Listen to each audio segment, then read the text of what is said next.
Ben, quería comezar, antes de máis nada, facendo manifesto o meu agradecimento aos organizadores polo convite para poder participar neste congreso. Aínda como que se viría en portugués, esta non é moito a miña praia. Ademais, quería parabenizalos por este feliz, na miña opinión, e oportuno evento. Seguramente para esta disertación que vou construir a seguir, faltame un algo de autoritas, porque a respecto de Valentín Paz Andrade teño un saber así parcelar, un saber do usuario, fundamentalmente de lector, iso si xa de vello.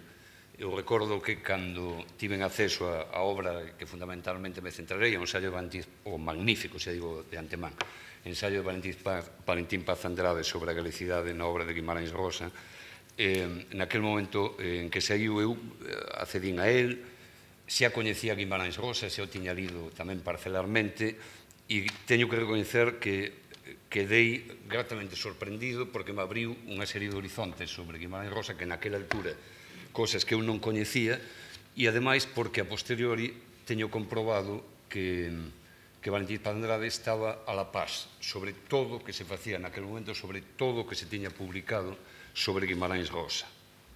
Outra cosa é o que comentaremos a seguir sobre a súa visión da galicidade na propia obra de Guimarães Rosa.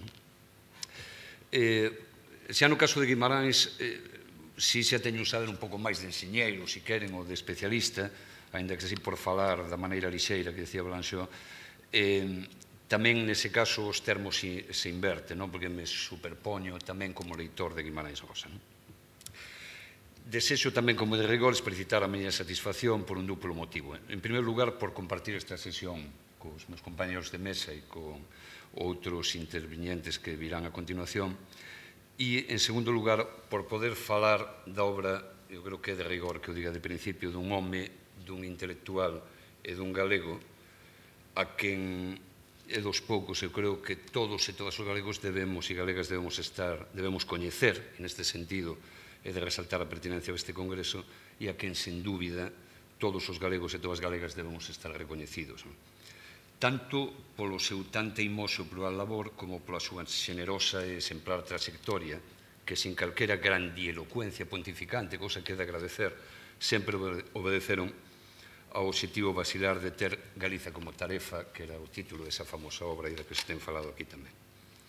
Ainda vería un terceiro motivo de satisfacción, que é poder falar, por pouco indirectamente que sexa, dun dos meus deuses literarios. Mesmo sendo como son politeísta en literatura e non únicamente, Guimarães Rosa para min é un dos meus deuses literarios e logo tratarei de explicar por qué, se me permiten, igual a redundancia de cousas que se coñecen.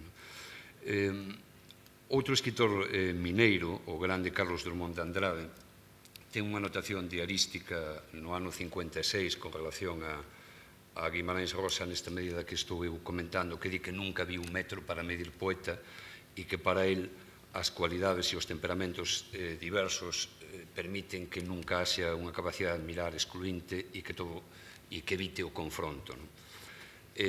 Drummond definiu a Guimarães Rosa nun texto que se converteu nun texto paradigmático e acompañou moitas das súas obras, continúa acompañando a edición de varias obras de Guimarães Rosa, e vou ler un fragmentiño onde se fai 5 versos, onde se fai unha especie de pregunta continuada, retórica, sobre quen é Guimarães Rosa. Pregúntase, João era fabulista, fabuloso, fábula, sertán místico disparando no exilio da linguaxe en común. E ese exilio da linguaxe en común vai ser o magma en que vai ler Valentín Paz Andrade os signos da galicidade. Montalbán, logo retomaremos esta idea. Manuel Vázquez Montalbán, en El escriba sentado, lembraba que cando caíu o muro de Berlín e o que representaba, Octavio Paz dixera que algunhas respostas mostraron a súa ineficacia, mais que ficaban as preguntas. Mutatis mutandis, e guardando todas as proporcións, eu creo que é moi salutar que nos agora nos preguntemos con un pouco menos de paixón do que se producía hai non tanto tempo, con aquela guerra ortográfica que se multiplicou durante bastantes anos, que nos preguntemos sobre estas relacións transitivas e intransitivas entre, en este caso, o galego e a cultura galega e o magma lusófono, fundamentalmente neste caso brasileiro, dunha maneira desapaixonada. Eu creo que é unha boa ocasión e vou intentar facelo, ainda que sexa de maneira lateral. Ben, nestes parámetros se dota de todo o sentido revisitar críticamente o axamento andresiano de certo Brasil, como titulei esta intervención. Analizando e ponderando o seu principal, que non é único instrumento, que é o moi interesante, apaixonado e relevante ensaio do lusista e reintegracionista, en sentido lato, Valentín Paz Andrade. A galeguicidade na obra de Guimarães Rosa, que, como saben, está datada, en realidad, en setembro de 1975, ainda que non hai dúbida que acompañou a leitura, o estudo atento da obra de Guimarães Rosa, acompañou durante moitos anos o propio Valentín Paz Andrade, e que aparece en Edicións do Castro o 24 de xullo de 1978, datado o día antes da Festa Nacional Galega. É unha obra ensayística entretecida de saberes múltiplos, dígase desde xa con densidade literaria e relevo no pensamento, que servíndose dunha grande enciclopedia cultural, dunha diversificada abordaxe e até da pesquisa arquivística, eu mesmo pude comprobar na Universidade de San Paulo, no arquivo persoal de Guimarães Rosa, figura a consulta de Valentín Paz Andrade. É dicir, unha consulta parte de varios días, pormenorizada, seguramente na procura de elementos para este que foi logo o seu traballo. Pois digo, non renuncia aos recursos estéticos, este ensaio, e a indagación da profundidade do colectivo e do humano. Valentín Paz Andrade, ademais, nela, ten unha vontade de estilo ensayístico, na miña opinión, exitoso e rendible, de que pode ser exemplo por un único exemplo, o uso de prolepses ou anticipacións de grande rendimento na creación de interese e de suspense. É curioso. Na páxina, se me permiten, só un detalle como exemplo. Na páxina 29 fala das calendas trásicas de 1936, non o glosarei, é obvio, porque fala visto, e di, xa se dirá, ou xa se verá, di Paz Andrade, por que se fala dese ano, de 1933. Continúa o seu discurso e na páxina 44, poucas páxinas despois, di, por canto ano aquel tamén tivo o seu fado ditoso, que foi a publicación dunha das obras de Guimarães Rosa, continúa, non vou seguir coa cita, continúa páxinas despois e volve a retomar o 36, colocando o lado negativo e o lado positivo como un contraste realmente enriquecedor. Quer dizer, esta creación de suspense é propia, desde o punto de vista de un magnífico dominador dos recursos do ensaio, dos recursos da expresividade máis rica e productiva. Por tanto, falarei desde unha posición basicamente de lector, especificamente de literatura e, como digo, deste ensayo. Cousa que, obviamente, tamén o digo desde o principio, non é só nin fundamentalmente falar de lingua, mais de salto entre idiomas, entre tempos, entre culturas, entre sociedades, tamén no mesmo e diferente tempo. E falarei tamén de literatura exixente. A literatura de Guimarães Rosa e a literatura ensayística de Valentín Paz Andrade non son literaturas alexandrinas, neste sentido que está agora tan na moda de estar continuamente citando o anterior, de ser repetitivos, de referir o desde alí, senón que unha literatura dialogante co mundo, co ser humano. Estou falando das dúas obras, insisto, e distante desta pobreza do Facebook, do prêt-à-lire, que nos está inundando ultimamente. E, desde logo, tanto a obra andresiana como a obra de Guimarães Rosa están dentro destes parámetros. Podo afirmalo porque despois dun análise que volvín a realizar neste tempo con granus salis, mirando con lupa as diversas afluencias, influencias, Paz Andrade no ensayo, e Guimarães Rosa por outros motivos que logo mencionarei, sen procurar unha imposible identidade, en non poucas ocasións encontrou e buscou unha difícil semellanza galego-brasileira. Ás veces forzada semellanza, ás veces identificación imaginativa, na verdade, que son descubertas por, en algunhas ocasións digo, preconceptuosamente, eu creo que hai que dicilo, e por exceso dentro da permeabilidade interlingüística e tamén porque, como dicía William Blake, creer que unha cousa é verdadeira acaba por convertela en verdadeira. E esa é unha actitude tamén de Paz Andrade en moitos sentidos, con independencia da súa realidade e da súa ilusión, que é o de menos. Ou, por citar o austríaco Bernhard, porque só a exageración fai ver as cousas evidentes. O que quero dicir xa desde o principio que en algún sentido é exagerada a obra de Valentín Andrade, pero para mí isto non lle retira valores positivos. E no substancial, como concluirei e adianto a conclusión, no substancial a tese defendida por Paz Andrade da relación da galecidade ou da presencia da galecidade na obra de Guimarães Rosa é real, é certa e é contundente. Ben, Eduardo Blanco Amor, nun extraordinario ensayo, non sei o que opinará, que vai falar con moita máis propiedade que a min Darío Villanueva a continuación, que é a Anunciación, a famosa Anunciación de Valle Inclán, nun extraordinario ensayo sobre Valle Inclán, na introducción, Eduardo Blanco Amor define Valentín Paz Andrade, entre outras cousas, di que era un buscador de libros raros para nobilitar Galiza. A mí parece unha definición, entre outras moitas cousas que aquí se dixeron, unha definición excelente, ainda que parcial, da actitude de Valentín Paz Andrade. E, evidentemente, como van comprender, a obra, o conxunto da obra de Guimarães Rosa son eses libros raros que van permitir nobilitar Galiza, que é o fin último, para min, de Paz Andrade. Se utilizamos expresións como Valentín Paz Andrade e Joan Guimarães Rosa, ou Galiza e Brasil, ou Galiza e Minas Gerais, ou galego e brasileiro, ou galego ou portugués e brasileiro, teño para min que a palabra do medio, isto é, a conxunción é a máis complexa e enigmática, no sentido de articular esa galecidade de que fala Valentín Paz Andrade, das realidades que relaciona. O ultrapasa unha certa negligencia crítica, que normalmente se ten adoptado nestas circunstancias, e significa unha alianza e unha afiliación entre unha realidade e outra, entre unhas realidades das que mencionei e outras. Mas, antes de máis, falemos algo, un pouco da obra de Guimarães Rosa e da figura tamén de Guimarães Rosa. Creo que é fundamental para entender a magnitude do que realizou Valentín Paz Andrade nese ensaio. O presidente nos anos 50 da Academia Brasileira de Letras, Autergésilo de Ataíde, mencionou, ten dúas frases definindo a Guimarães Rosa que creo que colocan dos parámetros fundamentais que o identifican. Un era atrevido bandeirante de realidades aínda non soñadas, bandeirante no sentido de descubridor do interior do Brasil, usando esta figura de comparación. Por tanto, colócao nos parámetros de un escritor como foi, de un extremo realmente sorprendente, experimental.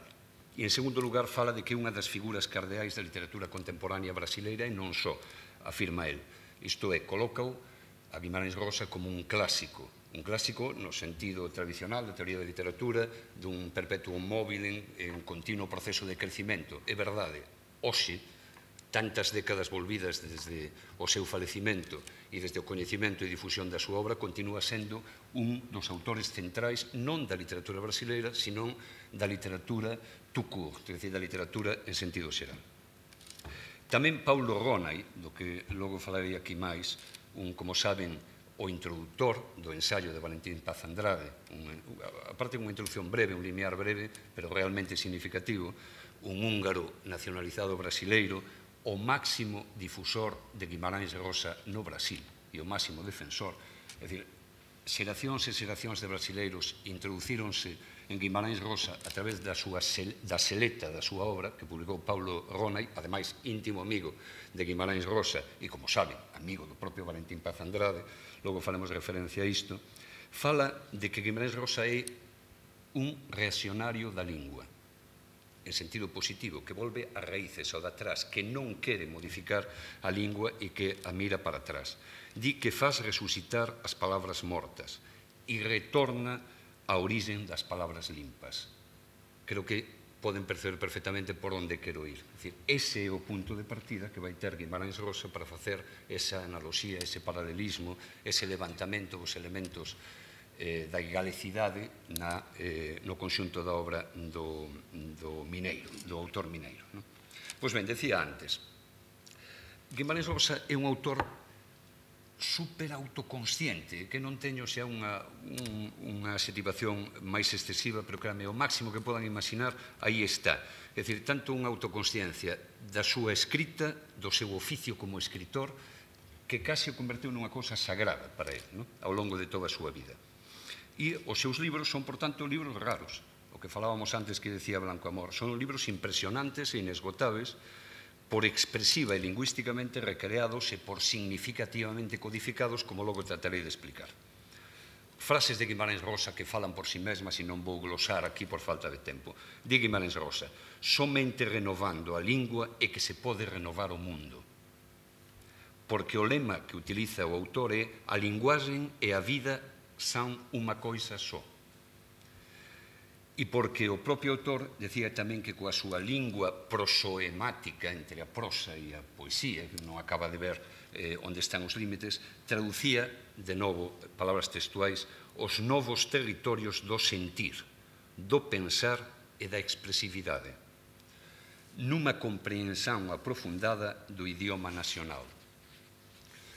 O propio Guimarães Rosa, e é tamén importante, utiliza unha lingua peculiarísima, como logo tratarei de explicar, pero ademais é unha lingua con unha ortografía particular que non é a ortografía ao uso e que mantivo en todas, e ainda hoxe se manteñen afortunadamente, porque foi unha construción por parte tamén del contra a ortografía que era imperante naquela época. E aparte esta lingua, para el quere ser mediúnica, el quere ser un medium entre a realidade, a expresión e a humanidade. Está tinsida propositadamente de misticismo, de budismo, de orientalismo, e subordina o pensamento lóxico á intuición, é dicir, o que chamaba Pascal a lóxica ilóxica. Poño un exemplo. En Grandes Sertánveredas, que tal vez a súa, non, tal vez, sin dúbida, a súa obra maior, a obra comeza por esta invención lingüística, esta recreación lingüística por aglomeración. Non nada, isto é, non nada. É dicir, sae da nada, continúa a última palabra que aparece na obra, nunha obra enorme de unhas 500 páxinas, aparece travesía, e que é o propio discurso do protagonista Riobaldo, que é un bandido de Minas Gerais que está revisitando o seu pasado até o seu presente e a súa historia de amor, se me permiten, non mo tomen a mal, e a súa historia de amor un tanto complexa con Diadorín, unha muller que está travestida de home e pola que ten unha atracción desmedida, pensando que é un home e, por tanto, con todas as contradicións e esa ambigüidade que se produce aí. Pois ben, despois desa travesía, que é a última palabra, e son tamén as 500 páxinas, acaba o romance co símbolo do infinito. Curioso que algunhas edicións fixeron desaparecelo cando é parte do significado da propia obra. O símbolo do infinito cerra esta obra. É dicir, o que quero indicar con isto é a complexidade da obra de Guimarães Rosa, porque el busca, ten unha narración fermosísima, que non leu, recomendo vivamente que lean, que é a terceira marxen do río. É dicir, cando fala da terceira marxen, que é a que utiliza en toda a súa obra, é a busca da profundidade a través desa lingua especial, desa expresividade. Experimenta continuamente co idioma e o que necesita e é a búsqueda final é o necesario embelezamento e revitalización do idioma. Estou parafraseando a súa idea. Claro, se comento así a nivel xeral, non sei se quedaría suficientemente claro o grau de extrañeza e de vontade de construción que aparece na lingua de Guimarães Rosa en toda a súa obra con diferentes graus. Por tanto, vou colocar algúns exemplos. O primeiro que hai que ter en conta é que Guimarães Rosa é plurilingüe casi como Mozart. Desde os poucos anos comeza a aprender linguas con unha facilidade enorme, ela acaba no mundo diplomático, sendo un diplomático ao servicio de Itamaraty, do Ministerio de Asuntos Exteriores brasileiro, e ten un coñecemento de idiomas desmedido. O ruso, os idiomas máis, o ruso tal vez non é un exemplo, o sánscrito, se preocupou co sánscrito, en fin, ten uns coñecimentos vastísimos de inúmeras linguas. E, por tanto, é un plurilingüe efectivo. E el, ese plurilingüe, ese coñecimento das diversas linguas, vai utilizalo nesa obra súa, en todas as súas obras, sin dúbida. Vou referir algúns exemplos destes procedimentos que distorsionan a linguaxe, que a recrean e que desmontan a prosa tradicional. Por exemplo, a partir de A, E, I, O, U, el construe un verbo e di o vento aieuava, por citar un caso. Se a linguaxe brasileira estándar di abominável, el sempre dirá abominoso, por citar un caso. dándolle nova vida ás expresións, con toda a intencionalidade. Ou, por exemplo, unha expresión como a un palmo diante do nariz dirá antenasal de min a palmo, para que se den idea do grau de recreación que promove. Pero non é unha recreación a parte inocente, sino que é unha recreación onde introduce continuos xogos expresivos, significativos, que agrandan o sentido da súa obra. Por exemplo, cando está falando unha personaxe e di ai, se opa, o que está dicindo é un anagrama que de direita para a esquerda é a poesía, que é do que está realmente falando o protagonista non sei se me fago entender, nun sistema dunha maneira coloquial. Ou cando falan as diversas personaxes que el vai utilizando ao longo de toda a súa obra, da súa extensa obra, marca as diferenzas de orixe, de categoría social, de maneira de falar, pois a través de elementos como, por exemplo, as variacións de señor populares, a linguaxe popular brasileira, seu, sor, señor, etc. É dicir, unha maneira de marcar categoría sociocultural. Grande Sertão Veredas, que é a súa obra magna, sin dúbida, foi definida por el como unha autobiografía irracional, como unha reflexión irracional. É, na miña opinión, entre outras moitas cousas, o grande romance metafísico, a grande novela metafísica da literatura brasileira, sin dúbida. E é un inmenso monólogo, como dicen, experimental do jagunso sertanejo Riobaldo na liña que comentei antes. A historia, que é interesante saber isto, é inintelisível para a maior parte dos brasileiros esta obra. Esta obra ten máis de 8.000 neoloxismos, houbo quen se molestou en ir levantándoos, 8.000 recreacións lingüísticas que son distantes para un lector medio brasileiro. Observen que Guimarães Rosa vai traballar con esta obra. Valentín Paz Andrade vai traballar con este material do lugar, do topónimo, do antropónimo, do que sexa. Vou citar varios casos. Por exemplo, o río Baldo, que falaba de Grande Sertão Veredas. É un río que non flúe, mas que se fecha no baldo, garda o nome do diabo en anagrama dentro. Igual que Diadorín, que é a muller travestida de home de quen está enamorado do río Baldo, que é chamado Diá, igual que é chamado Diabo. Recorden que o subtítulo da obra é O diabo na rúa no medio de Redemuíño, e hai tamén a distancia unha especie de pacto fáustico co diabo, por tanto hai todo un xogo dese tipo. E aquí Guimarães Rosa, Valentín Paz Andrade, con unha lucidez extraordinaria, pon en paralelo a obra de Adorín, Riobaldo e esas mencións do diabo coa tradición galega, evidentemente, e con Vicente Risco, que coloca a súa historia do diabo para iluminar precisamente esa aparición continua. Pois, como decía, Diá, o inicio de Diadorín e de diabo, son a denominación para un e para outro. Por exemplo, Sagarana, unha das súas grandes obras, xoga co tupí e co portugués, digamos. Saga, por un lado, Irana, que é a maneira dunha saga, construindo continuamente palabras, como ven, neoloxismos, ou algo portentoso. Ten unha narración que se chama O recado do morro, onde o vaqueiro, a son capaz de explicarlo brevemente, o vaqueiro Pedro Orosio fai unha viaxe polo sertón, polo grande deserto, o desertán, de Minas Gerais, e algúns dos seus compañeiros preparan unha trampa para matalo. El só escapa porque o morro, recorde que se chama o recado do morro, porque o morro, a montaña, lle manda unha mensaxe construída ao longo dunha semana, de 7 etapas. Evidentemente, no nome xa temos Pedro con pedra e Orosio como oros, montaña. Tamén coñecido como Peboi, Penaterra, da terra recebe o recado. E durante a viaxe percorre as facendas, fíxense, Apolinario, Ñá Selena, Marciano, Ño Hermes, Jove, Dona Viniña e Juca Saturniño, en compañía dos vaqueiros Helio Díaz, Nemes, Joan Lualino, Martiño C, Asougue, Jovelino, Veneriano e Ivo Crónico.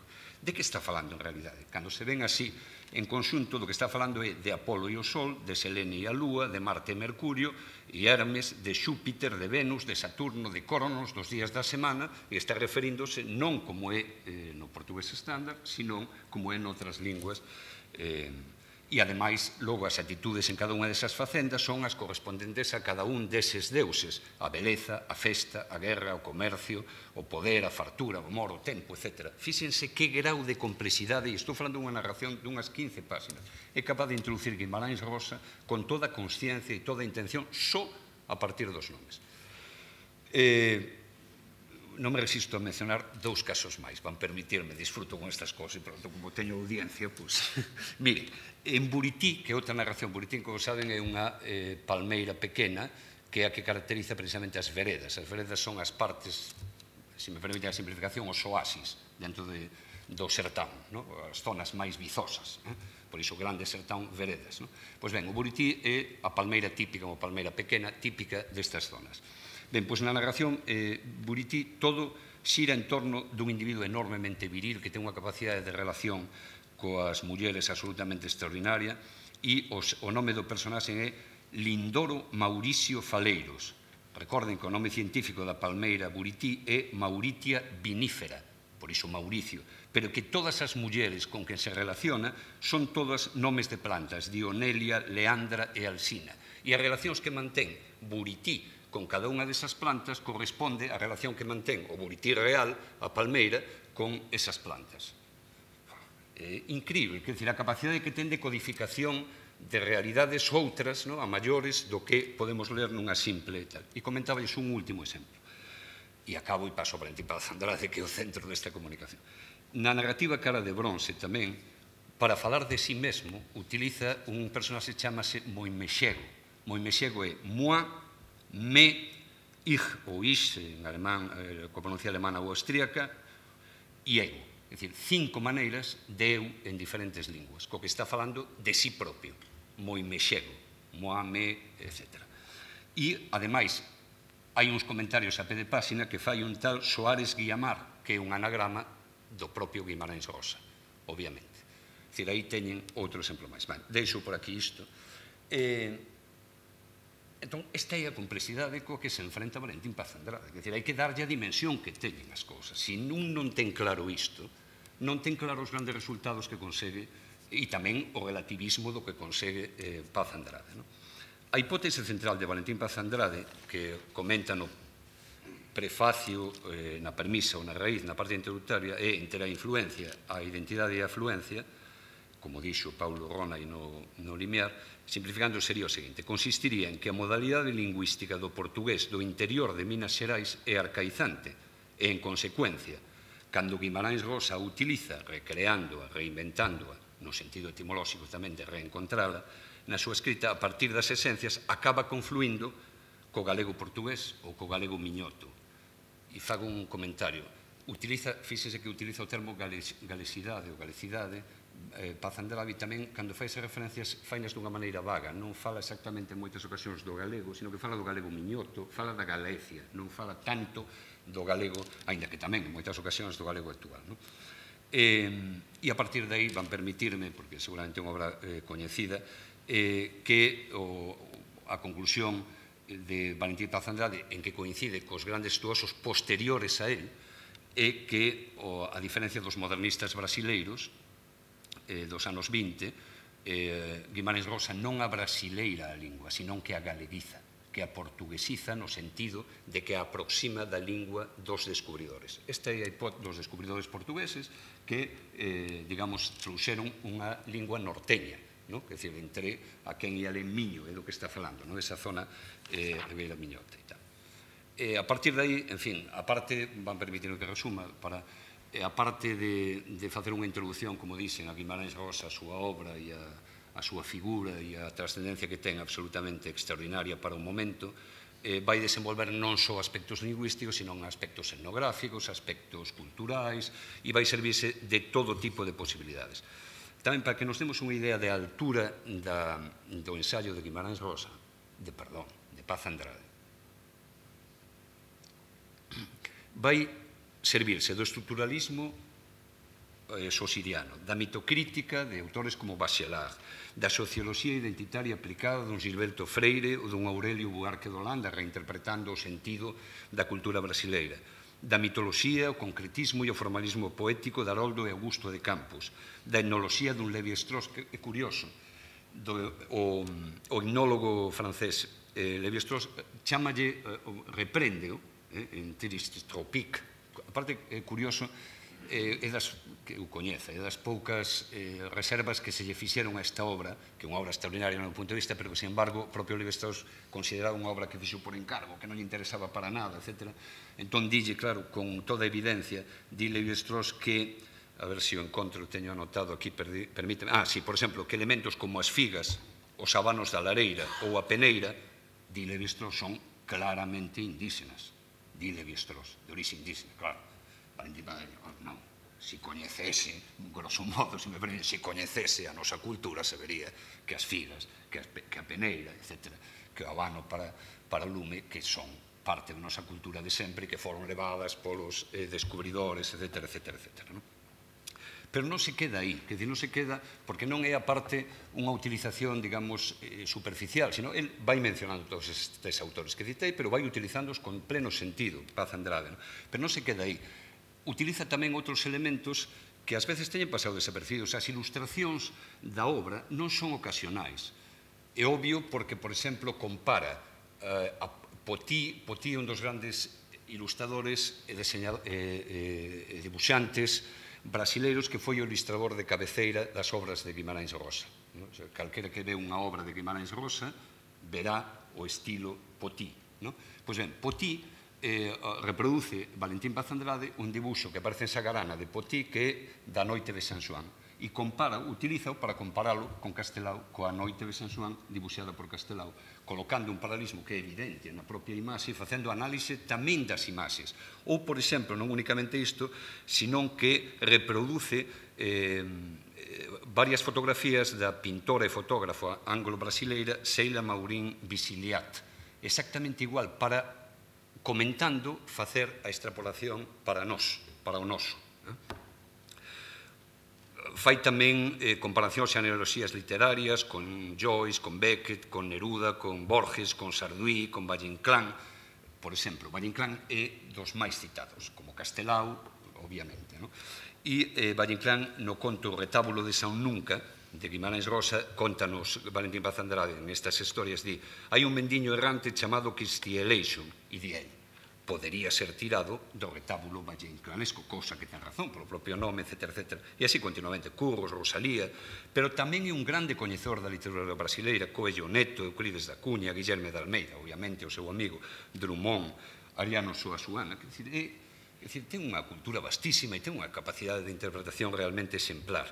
E non esquece aos seus predecesores galegos. Por exemplo, utiliza e cita o artigo de Landeira Irago, na miña opinión magnífico, sobre Guimarães Rosa do ano 67, en Grial, ou o máis contemporáneo de Eduardo Moreiras do ano 75, creo que non tan extraordinario como o de Landeira Irago, e ademais dos estudosos, traductores brasileiros e de outras procedencias. Esta é a magnitude do ensaio que temos a fortuna de compartir como galegos e de Valentín Paz Andrade construiu. Ben, o lado negativo, non sei se me estou estendendo, córtame, xa 5 minutos se acabou.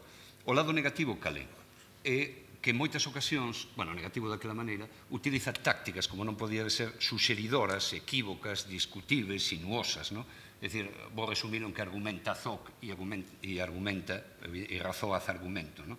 Por exemplo, di que Carlos Drummond de Andrade, polo feito de chamarse Andrade, é un poeta da ascendencia galega, claro. En fin, é unha simplificación, claro, como é, efectivamente.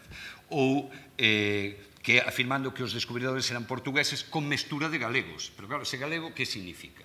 Galego de Portugal ou galego de nós? Non sei se me estou explicando. É dicir, este tipo de procedimentos utilizados continuamente, como é lógico, ou aparece unha palabra con unha terminación en alla, ben galega esa terminación, este tipo de observacións, ou cando fala Guimarães Rosa duns bois que van de dous en dous co carro, etc., como na Galiza, todo é como na Galiza, pois obviamente, pois sí, ou as galochas, ou as focas, ou as ovelas, dicindo que non está no dicionario portugués, é dicir, que hai un algo de exageración cando efectivamente está no galego, pero tamén está no portugués, moitas das cousas que comentan unha cultura norteña de Portugal. Ben, a verdade é que a ignorancia non é un argumento, dixo Spinoza, no entanto, para min, para apoiar as hipóteses andrasianas sobre a galicidade, aínda que hai que desconfiar dos autores, o propio Guimarães Rosa falaba de que toda lingua son rastros de vello misterio. Ese vello misterio que localiza Valentín Paz Andrade, ou fala do tesouro esquecido que queda na propia lingua. Bueno, en conclusión, eu diría que nos parámetros expostos o ensaio andradiano de Valentín Paz Andrade mantén, na miña opinión, unha plena vixencia e interese e o achamento, non a descoberta con todo, dun certo Brasil de noso. Non hai ninguna dúbida para min nisto. E antes de acabar, gostaría, me comentaba antes o presidente da Academia, que se falou onte, creo que foi onte, de que Ramón Piñeiro, e houve unha certa discusión, de que a través de Ramón Piñeiro Valentín Paz Andrade coñecera a obra de Guimarães Rosa. Evidentemente existirá a carta que se referiu, que eu non coñezo, pero efectivamente existirá, será así. Ahora, é difícil de creer que sexa esa vía de coñecimento de Valentín Paz Andrade de Guimarães Rosa. É dicir, alguén que coñecía, por exemplo, que era amigo desde os anos 30, xa, de Guillermo de Almeida, estivo aquí exilado na Galiza, Guillermo de Almeida, que foi o primeiro que leu a Guimarães Rosa por unha razón moi simple, que el comenta no propio libro, pola razón de que estivo como formando parte do xurado que deu un premio a unha obra de Guimarães Rosa sin sabelo, que non o deu, estou mentindo, que non o deu. Guillermo Almeida o apoiou, pero dos 5 quedaron 2-2 e ao final decidiu nada menos que Graciliano Ramos, que logo o grande Graciliano Ramos decidiu a favor de un descoñecido, para que eu mencionaría aquí o nome ninguén coñecería, para unha obra de un descoñecido, pero que logo tivo que facer palinodia o propio Graciliano Ramos nas súas crónicas e nas súas memorias fala de que idiota fun cando aquel era o grande escritor da literatura brasileira, como logo se demostrou. Eso fixo que durante varias décadas Guimarães non publicase e logo publicase xa Sagarana, que era a obra presentada aí.